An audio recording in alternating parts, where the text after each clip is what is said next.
हाँ 8 बजे सिर्फ डीडी नेशनल पर, देश का पहला चैनल, देश का अपना चैनल।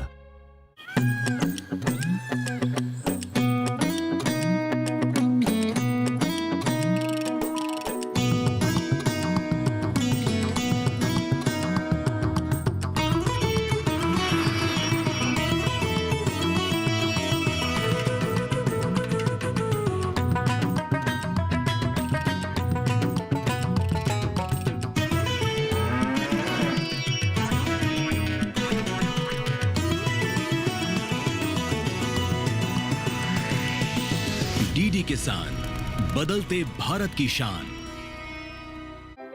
इस कार्यक्रम के प्रायोजक हैं इफ्को, पूर्णतः सहकारी स्वामित्व।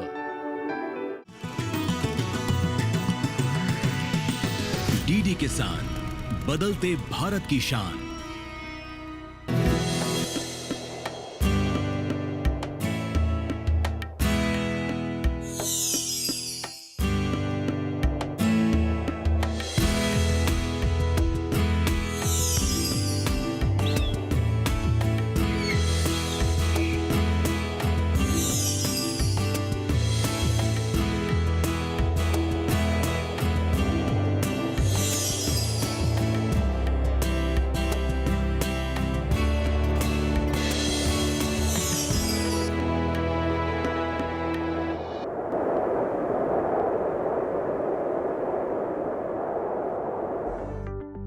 वर्तमान के गर्भ से भविष्य आकार लेता है तो धरती के गर्भ से वृक्ष, माता के गर्भ से संतान तो सीप के गर्भ से मोती। मोती हमारे इतिहास की धरोहर का वो हिस्सा है जिसने अनादिकाल से मानव और उसकी सुंदरता को सुशोभित किया है। पुराणों से लेकर राजा महाराजाओं और उनकी रानियों के गले के हारों में पिरोई जाने वाले इस कीमती नग ने हमेशा से सभी को आकर्षित किया है। लेकिन बहुत कम लोग जानते हैं कि मोती बनता कैसे है और इन्हें बनाता कौन है। पुरुष किसानों के बारे में आपने बहुत सुना होगा, लेकिन ये शो समर्पित है उन अद्भुत महिलाओं को जिन्होंने खेती को एक नया रूप दिया और साबित किया कि महिलाएं सिर्फ घर की ही नहीं, खेतों की भी शान है। आज हम आपको मिलाने जा रहे हैं ऐसी ही एक फार्म लेडी और प्रेरणादायक महिला से जिन्होंने मोतियों से खुद का और कई परिवारों का जीवन अलंकृत कर दिया। चलते हैं मध्य प्रदेश के छिंदवाड़ा जिले में, जहां रहने वाली चंचल भार्गव ने कुछ ऐसा कर दिखाया है जो आज पूरे देश में एक मिसाल बन चुका है। आइए जानते हैं उनके अद्भुत सफर को और करीब से। मैं मध्य प्रदेश के छिंदवाड़ा जिले से हूँ। पिछले 5 सालों से मोती की खेती कर रही हूँ। पारंपरिक खेती सभी किसान हमारे आसपास के करते हैं। मेरे माता पिता और मेरे ससुराल पक्ष में भी पारंपरिक खेती ही वो लोग कर रहे हैं। मेरी हर दिन कुछ नया करने की चाहत रही है। मैंने अखबारों में पढ़ा और न्यूज़ में भी देखा कि एक समन्वित कृषि प्रणाली यानी इंटीग्रेटेड फार्मिंग सिस्टम में नए नवाचार किए जा रहे थे। कुछ किसान मोती की खेती बहुत तेज़ी से अपना रहे थे। उनकी इसी चाहत से मुझे प्रेरणा मिली कि मुझे भी मोती की खेती करना चाहिए। इसलिए मैंने राजस्थान के सवाई माधोपुर में जाकर मोती की खेती देखी। वहाँ पर उनके तालाब भी विज़िट किए। साथ ही मोती की खेती के साथ वो किस तरह से नवाचार करके समन्वित कृषि प्रणाली को अपना रहे हैं, ये मैंने अपनाने की कोशिश की और मेरी इसी सोच ने मुझे मोती की खेती करने के लिए प्रेरित किया। 2 तरीके से हम मोती की खेती कर सकते हैं, या तो मीठे ताज़े पानी में या खारे पानी में। तो खारे पानी में जो मोती की खेती होती है वो समुद्र में होती है और उसको प्लैंकिंग टेक्निक जो होती हैं उससे किया जाता है, जो कि काफ़ी कठिन होती है। यदि हम 10,000 सीपों से मोती की खेती करते हैं, हमें 80 से 100 फीट लंबा, 50 फीट चौड़ा और 12 से 15 फीट गहरा तालाब होना चाहिए, जिसमें जो हमारी ऑयस्टर्स मसल्स या सीपों का जो लाइफ स्पान है 18 से 22 महीने, जिसमें वो मोती बनाकर तैयार करती हैं। थोड़ा इस तरीके का स्लोपी हमें तालाब बनाना है, क्योंकि समय समय पे हमको तालाब में उतरना है पानी की टेस्टिंग के लिए या हमें रस्सियों को भी निकाल कर देखना है कि हमारी सीपों की लड़ियाँ सुरक्षित हैं या नहीं, कोई लड़ी खुली तो नहीं। तो इसलिए हमको तालाब की दीवार को टेपर बनाना है। साथ ही यदि हम टेपर नहीं बनाएंगे तो तालाब की दीवार ढहने का भी खतरा होता है। और यहाँ पर हम मीठे या ताज़े पानी में मोती की खेती की यदि बात करें तो ये हमारे लिए काफ़ी आसान होता है। सीपों को इकट्ठा करना काफ़ी महंगा पड़ जाता है।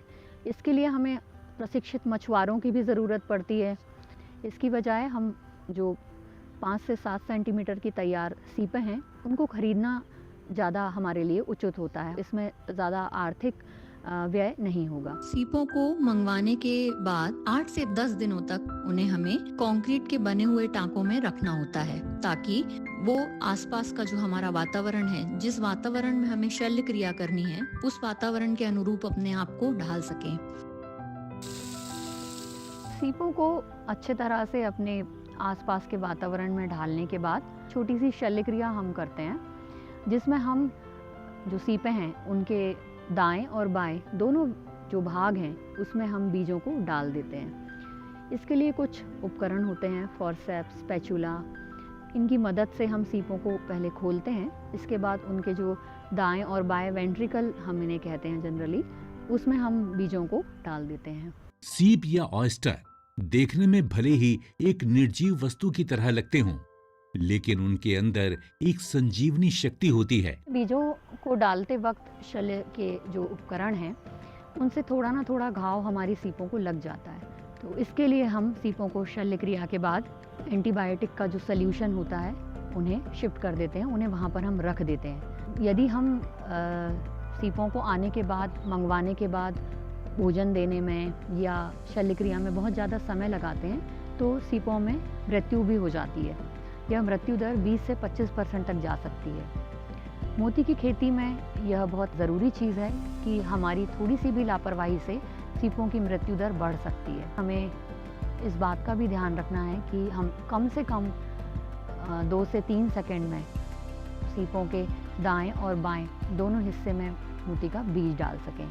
अगले दिन हम सीपों को एंटीबायोटिक के घोल से निकाल कर नेटिंग करते हैं। नेटिंग यानी सीपों को जाली में बांधना। नेटरोल जो मिलते हैं सामान्यतः फलों के लिए उपयोग किए जाते हैं बाज़ारों में। एक एक सीप को अच्छे तरीके से नेटरोल में हमको बांधते जाना है और एक जो हम सीपों की लड़ी बनाएंगे वह 10 सीपों की होगी।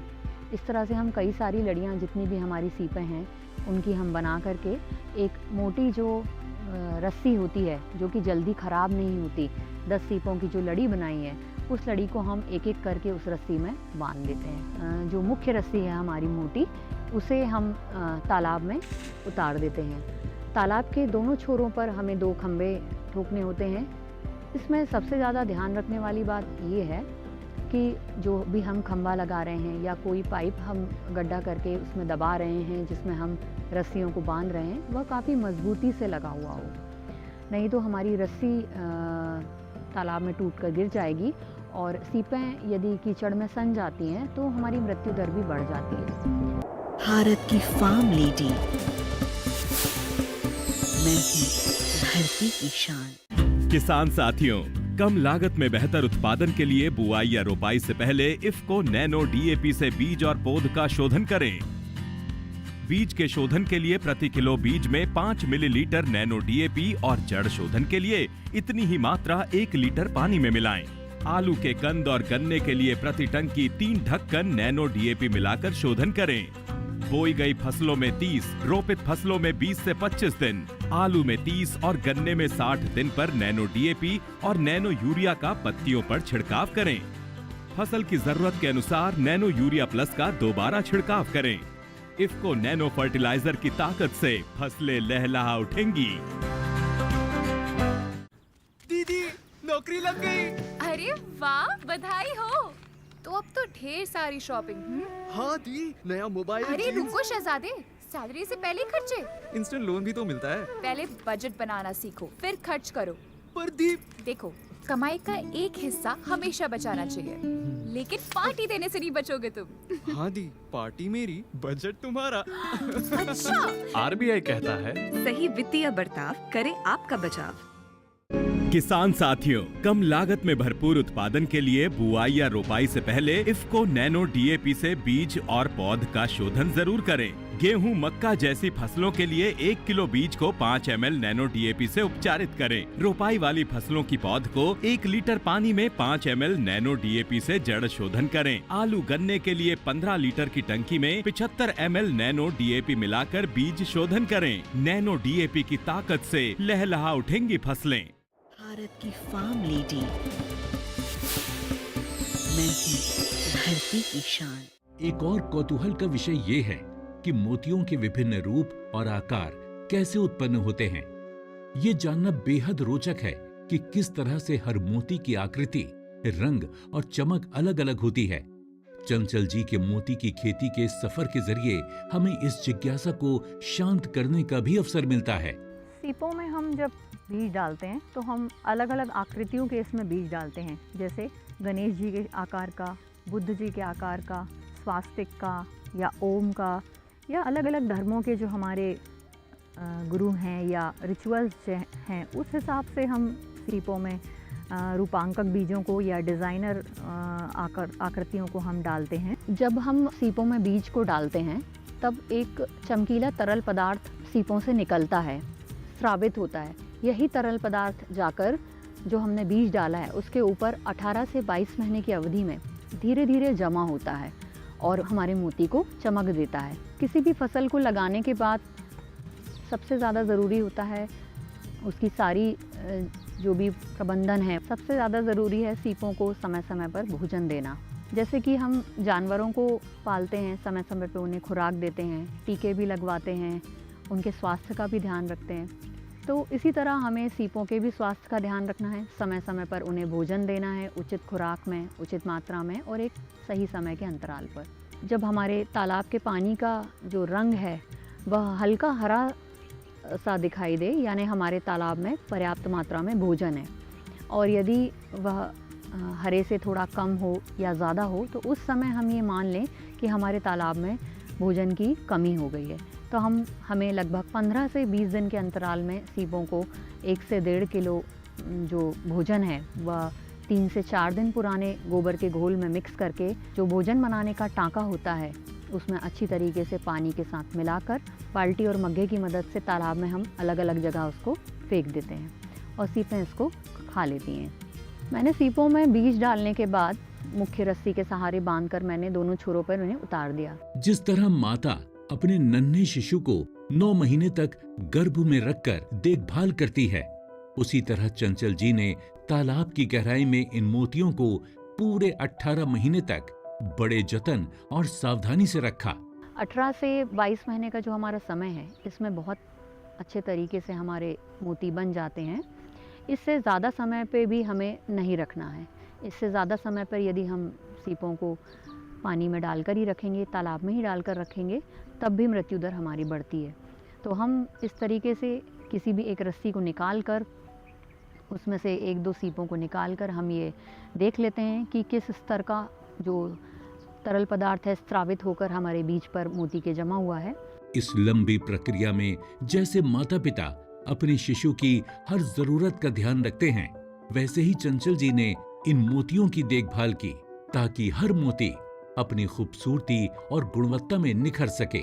मैंने समय समय पर 18 महीने के बाद हर 15 से 20 दिन के अंतराल पे मैंने किसी भी रस्सी से एक सीप को निकाल के उनमें कितना प्रतिशत जो स्राव जमा हुआ, कितने प्रतिशत उनमें चमक आई, ये मैं समय समय पर देखती गई।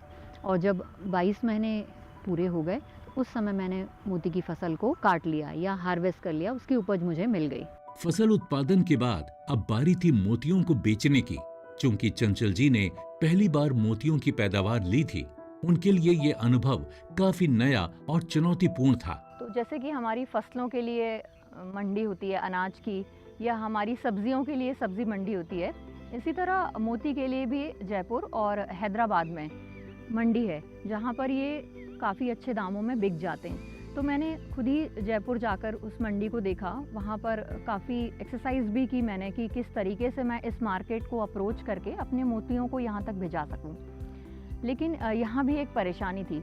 सबसे बड़ी परेशानी ये थी कि जिस तरीके से ग्रेडिंग होती है ABC, हम फलों की या सब्जियों की ग्रेडिंग की बात कर लें या हमारी खाद्यान्न फसलों की भी ग्रेडिंग होती है कि यदि हमारा गेहूँ बहुत अच्छा चमकदार और अच्छा दाना है तो हमें अच्छा दाम मिल जाएगा। तो इसी तरह से वहाँ पे मोती की ग्रेडिंग भी उन लोगों ने बताया कि हम मोती की ग्रेडिंग करके लेंगे। तो इससे मुझे समझ में आया कि यदि ये ग्रेडिंग करेंगे तो हमें काफ़ी नुकसान होगा, क्योंकि हमारे पास तो हर ग्रेड के मोती थे और जो बच जाएंगे फिर हम उनका क्या करेंगे। सवाल ये था कि क्या किसी अनुभवी जौहरी की नजर इन मोतियों पर पड़ी या फिर उन्होंने कोई ऐसा बुद्धिमत्तापूर्ण कदम उठाया जिससे उन्हें घाटे का डर नहीं रहा। जैसे बाकी सब्जियों में बायबैक पॉलिसी चलती है, तो इसमें भी बायबैक पॉलिसी एक प्राइवेट फर्म है सवाई माधोपुर राजस्थान में, उनसे हमने बायबैक पॉलिसी का एग्रीमेंट किया। एक रेट हमारा फिक्स हो गया था, उसमें कोई बार्गेनिंग की गुंजाइश नहीं थी, हमें इतना ही रेट वो लोग पे करने वाले थे। साथ ही हमारे जो अलग अलग ग्रेड के मोती थे ABCD, सारे वो हमारे फार्म पर आकर खुद ही यहाँ से हार्वेस्ट करके यहाँ से वो लेकर के चले गए और उन्होंने चेक भी हमें यहीं के यहीं पे दे दिया। चुनौतियाँ हमेशा सिर्फ विपत्तियों या कठिनाइयों का सामना नहीं कराती, बल्कि वो एक अवसर भी लेकर आती हैं। और यही कुछ हुआ चंचल जी के साथ भी। मोती की खेती शुरू करने के बाद आई चुनौतियों ने उन्हें अपनी कई महत्वपूर्ण क्षमताओं को सुधारने का मौका दिया। मोती की खेती में सबसे बड़ी चुनौती होती है तालाब का पानी का लेवल मेंटेन करना। 18 से 22 महीने के पूरे ड्यूरेशन में हमको तालाब को 10 से 12 फीट भर के रखना है, स्पेशली गर्मी के दिनों में, क्योंकि उस समय वाटर सीपेज भी होता है और एवेपोरेशन भी काफ़ी हाई होता है। हमने ट्यूबवेल जैसे ही खुदवाया, 10 दिन हमारे ट्यूबवेल ने काम किया, इसके बाद हमारे ट्यूबवेल ने अपने आप ही काम करना बंद कर दिया। तो उस समय ये स्थिति थी कि 2-2, 2.5 फीट पर डे हमारा तालाब खाली हो जाता था। तो जो हमारा बारिश का पानी था उसको ही हमने धीरे धीरे करके यूज़ किया। साथ ही कुछ किसानों के आसपास कुएं थे, कुछ हमारे फार्म पे भी कुएं थे, उनसे हमने पानी लेना शुरू किया। कुछ समय ऐसा भी आया कि मुझे दूसरे किसानों से पानी खरीदना भी पड़ा। इस काम को करने के लिए मेरे अकेले के प्रयास काफ़ी नहीं थे। वित्तीय व्यवस्था की बात करें कि किस तरह से मैं इसके लिए फाइनेंस अरेंज कर सकूं, तो भारतीय कृषि अनुसंधान परिषद नई दिल्ली में आदिवासी उप योजना के तहत मुझे वहां से फंडिंग प्राप्त हुई। जब मैं पढ़ा करती थी उस समय मेरे गाइड थे जिनके मार्गदर्शन में मुझे यह पता चला कि आदिवासी उप योजना के तहत आदिवासी बाहुल्य जिलों में वित्तीय सहायता प्रदान करते हैं। तो उनसे मैंने फाइनेंस लिया। साथ ही फाइनेंस के साथ उन्होंने मुझे काफ़ी संबल भी दिया, जो नई नई चीज़ें थी इसमें, किस तरीके से मुझे आगे बढ़ना है, किस तरीके से मुझे इस पे काम करना है मोती की खेती पे। तो मेरे जो गाइड थे उन्होंने मुझे काफ़ी कुछ समझाया, उन्होंने मुझे काफ़ी कुछ बताया, उनके मार्गदर्शन पर ही मैं आगे बढ़ी। भारत की फार्म लेडी, मैं हूँ धरती की शान। किसान साथियों, इफ्को नैनो DAP और नैनो यूरिया प्लस का इस्तेमाल आसान और लाभकारी है। फसल की बुआई के 30-35 दिन और रोपाई के 20-25 दिन बाद 4 मिलीलीटर नैनो यूरिया और नैनो DAP प्रति लीटर पानी में मिलाकर पत्तियों पर छिड़काव करें। बालियां या फूल आने के ठीक पहले नैनो यूरिया प्लस का छिड़काव अवश्य करें। नैनो DAP और नैनो यूरिया प्लस मिलाकर छिड़काव करने से फसल को मिलती है भरपूर ताकत। इफ्को नैनो यूरिया प्लस की बात है निराली, गुण है इसके दमदार शक्तिशाली, किसानों के जीवन में लाए खुशहाली, हो खेतों में हरियाली ही हरियाली। 30% नाइट्रोजन का असर दमदार। इफ्को नैनो यूरिया प्लस दे वही दाम में बेहतर पैदावार। किसान साथियों, खेती का खर्च और मानव श्रम कम करने के लिए ड्रोन से छिड़काव बेहद आसान और लाभकारी विकल्प है। 1 एकड़ में फसल के लिए ड्रोन की 10 लीटर की टंकी में 500 मिलीलीटर यानी 1 बोतल नैनो DAP और 500 मिलीलीटर नैनो यूरिया प्लस मिलाकर छिड़काव करें। ड्रोन से 1 एकड़ में स्प्रे सिर्फ 6 से 7 मिनट में हो जाता है। ड्रोन से नैनो उर्वरकों का छिड़काव यानी खेती को रफ्तार। भारत की फार्म लेडी, मैं हूँ धरती की शान। चंचल जी एक किसान होने के साथ साथ एक जागरूक भारतीय नागरिक भी हैं। वो अपने व्यवसाय के ऊपर देश और उसके ज्वलंत मुद्दों को प्राथमिकता देती हैं। उन्होंने अपने काम के माध्यम से न केवल कृषि को बढ़ावा दिया है बल्कि पर्यावरण संरक्षण की दिशा में भी सकारात्मक कदम उठाए हैं। मोती की जो खेती है वह पूरे तरीके से इको फ्रेंडली है। हमारे आसपास के पर्यावरण वातावरण को मोती की खेती से कोई भी नुकसान नहीं पहुंचता। जैसे हम फसलों में अलग अलग तरीके के रासायनिक उर्वरकों का प्रयोग करते हैं, मोती की खेती में इस तरीके के किसी भी उर्वरक का हमको प्रयोग नहीं करना होता है। साथ ही बारिश के दिनों में एक चीज़ ज़रूर होती है मोती की खेती के साथ कि पानी में कभी कभी कीड़े दिखने लग जाते हैं। तो यदि पानी में कीड़े दिखते हैं तो नीम का तेल या नीम की पत्तियों का सत बना के हमको बारिश के समय में हर 15 से 20 दिन के अंतराल में एक बार तालाब में डाल देना चाहिए। चंचल जी क्षेत्र की अन्य महिला किसानों को भी प्रशिक्षित करती हैं। आप अगर अपने हुनर को मोतियों की तरह चमकाना चाहते हैं तो उसे दूसरों के साथ बांटें ताकि वो रोज रोज पॉलिश होता रहे और उसमें नित्य नई चमक आती रहे। मैं सिर्फ मोती की खेती ही नहीं करती हूँ, इसके साथ जो भी महिला कृषक मोती की खेती करने में रुचि रखती हैं, चाहे वह खुद से हो या स्व सहायता समूहों के माध्यम से हो, उन्हें समय समय पर मैं प्रशिक्षण भी देती हूँ। मैंने अब तक लगभग भारत के हर राज्य के कृषकों को, महिला दीदियों को, महिला कृषकों को प्रशिक्षित किया है। लगभग हर कोने से मेरे पास आकर दीदियों ने प्रशिक्षण लिया है और बढ़ चढ़कर वो इस खेती में भाग भी ले रही हैं। साथ ही मेरा यह प्रयास रहेगा कि दीदियां मुझसे मोती की खेती सीखकर आगे अपना व्यवसाय बढ़ाएं और जिस तरह से हम कहते हैं एक कड़ी से दूसरी कड़ी जुड़ती जाती है, इसको हम आगे बढ़ाते हुए दीदियां भी अपने आसपास इस तरीके का माहौल बनाएं और भी दीदियों को इस बारे में प्रशिक्षित करें, साथ ही मोती की खेती को बढ़ावा दें।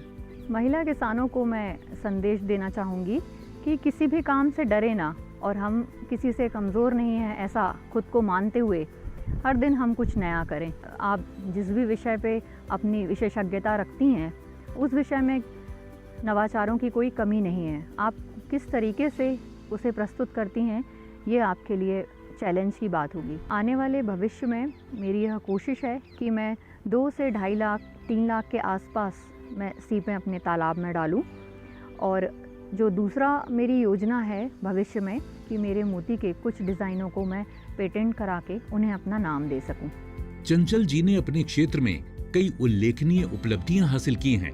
उनकी मेहनत और समर्पण के कारण उन्हें विभिन्न पुरस्कारों से नवाजा गया है, जिनमें उत्कृष्ट महिला किसान का पुरस्कार और नवाचार कृषि पुरस्कार शामिल हैं। सबसे पहले मोती की खेती में मुझे मेरे समाज ने बहुत सराहा और मेरे समाज का जो मंडल है उसके द्वारा मुझे पुरस्कार दिया गया। साथ ही जिला स्तर पर भी मुझे सम्मानित किया गया है माननीय कलेक्टर महोदय के द्वारा। इसके बाद यदि हम राज्य स्तर की बात करते हैं तो राज्य स्तर पर भी मुझे सम्मानित किया गया है और राष्ट्रीय स्तर पर भी मुझे मोती की खेती करने के लिए सम्मानित किया गया है और मुझे कई सारे पुरस्कार और प्रमाण पत्र प्राप्त हुए हैं। चंचल जी ने कई प्रशिक्षण कार्यक्रमों का आयोजन किया जिसमें उन्होंने अन्य महिला किसानों को सशक्त बनाने के लिए अपने ज्ञान और अनुभव साझा किए। उनकी उपलब्धियां न केवल उनके व्यक्तिगत विकास को दर्शाती हैं, बल्कि ये भी साबित करती हैं कि एक महिला किसान के रूप में वो कृषि क्षेत्र में एक नई दिशा दे रही हैं। अकेला फूल खुशबू देता है, लेकिन अगर उसे एक मजबूत धागे का सहारा मिल जाए तो वो और फूलों के साथ मिलकर एक शानदार माला बन जाता है। चंचल जी के लिए उनका परिवार उसी मजबूत धागे की तरह है। जब भी हम किसी नए काम को शुरू कर रहे होते हैं तो हमारे लिए सबसे ज़्यादा ज़रूरी होता है परिवार का सपोर्ट। सबसे अच्छी बात ये हुई कि मेरे परिवार ने मुझे इस काम के लिए बहुत प्रोत्साहित किया। मेरे माता पिता ने, मेरी फैमिली ने मुझे इसमें प्रोत्साहित करके आगे बढ़ने के लिए प्रेरित किया। अन्य फसलों की तुलना में या हम कहें पारंपरिक खेती की तुलना में लागत मोती की खेती में पहली लागत जो है काफ़ी ज़्यादा थी। उसमें हमें जिसमें तालाब खोदना था, ट्यूबवेल लगाना था, तालाब खोदने और ट्यूबवेल लगाने में ही हमारी बहुत सी लागत लग जाती। तो इसलिए थोड़ा सा परिवार को या समाज को समझाना मेरे लिए थोड़ा सा कठिन हुआ। लेकिन आसपास का जो मेरी फार्मिंग कम्युनिटी थी, मेरे समझाने के बाद उन्होंने मेरा उत्साहवर्धन किया और मेरे इस फैसले को सही मानते हुए उन्होंने मुझे इस कार्य को करने के लिए हामी भर दी। उसी का नतीजा हुआ कि मैंने पहली जो फसल है वो काफ़ी अच्छे मुनाफे में कमाई। मैं सौरभ भार्गव, मेरी पत्नी चंचल भार्गव, जो कृषि के क्षेत्र में बहुत ही उत्कृष्ट कार्य कर रही है और एक नई पहल है कृषि के क्षेत्र में, जिससे कि इनका आज नेशनल लेवल पे, स्टेट लेवल पे हर जगह इस कार्य को प्रोत्साहित किया जा रहा है। शासन भी इस मोती की खेती के लिए पहल कर रही हैं। अलग अलग ग्रामीण क्षेत्रों में तालाब खुदवाने की पहल की गई है। छिंदवाड़ा कलेक्टर महोदय द्वारा इसमें पहल की गई है कि किसानों को इससे जो आय है वो हर किसान की आय लगभग 1.5 से 2 गुना बढ़ जाएगी। आज मुझे और मेरे परिवार को सभी को इनके ऊपर बहुत बहुत ज़्यादा गर्व है। मैं डॉक्टर ध्रुव श्रीवास्तव, वरिष्ठ वैज्ञानिक एवं प्रमुख कृषि विज्ञान केंद्र में कार्यरत हूँ। श्रीमती चंचल भार्गव जो कि यहाँ पर मोती पालन ये काफ़ी जो है आय प्राप्त की है, लगभग दुगनी आय प्राप्त की है और इसको हम जो है व्यवसायीकरण की ओर दूसरे किसानों को जोड़ रहे हैं।